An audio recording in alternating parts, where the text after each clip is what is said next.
Well, I know in 1983 you had talked about the fact that you believe that the corporate executives really didn't understand the purpose and the responsibilities of their public relations departments.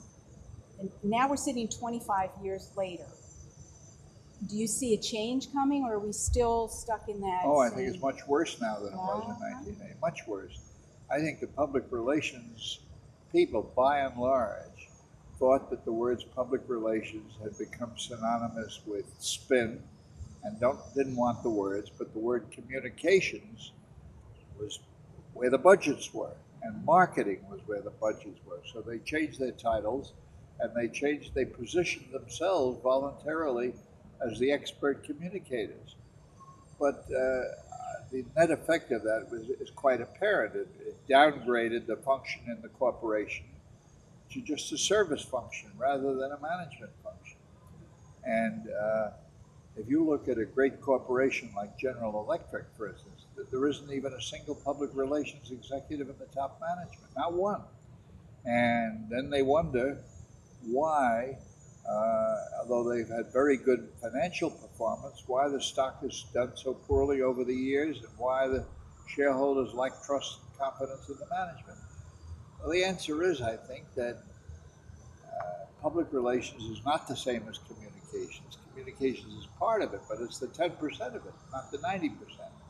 And uh, in General Electric's concept, they've done some wonderful things. They haven't even bothered to communicate them because nobody is worrying about the relationship between the right policy and the right communication. Um, you've had a common thread in a lot of your writings and your speeches about social problems and the lack of the PR executives taking responsibility um, to influence and inform corporate policy.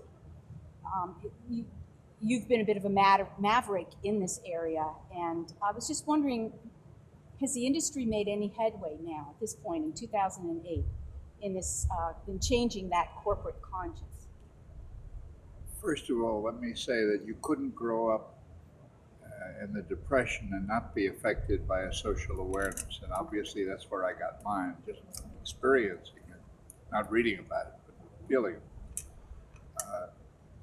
The second part of your question, has the PR industry gone anywhere with social awareness? Uh, in terms of corporate policy, I think most PR people have withdrawn from that area completely and abandoned it to the communications function. I mentioned Walmart as a good example of a company that was doing something about it. I think there are quite a number of companies that have changed policies to be socially more sensitive. Uh, when the corporations failed to change their policies, the law forced by public opinion changed it for them. I'll give you an example. In 1950, when I was running the assignment desk at CBS Television News, uh, I hired what we then would have called a Negro, now African American employee, to work on the assignment desk assigning stories. Very well qualified guy. Well, afterwards, I was called in by the employment director, and I was bawled out like I will never forget.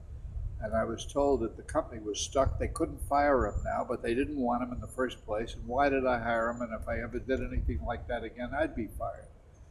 Well, uh, that was characteristic of the employment policies of most corporations at that period. Uh, and utilities across the country, the exclusions varied. They always excluded African Americans, but many of them excluded Catholics, some of them excluded Jews, some excluded Protestants. It was different everywhere, but there were all kinds of rules like that. The public opinion finally came not to tolerate anymore, and the law changed it for them. But I don't think public relations people played any role in that at all. I don't think public relations people have been sensitive to those things at all. Now, maybe I'm doing an injustice in that, but it's very few companies that have shown leadership in that respect, or there are many companies that have shown leadership, but it didn't come from the public relations people. It came from marketing people who said, hey, if we do so and so, we'll sell more products or something like that.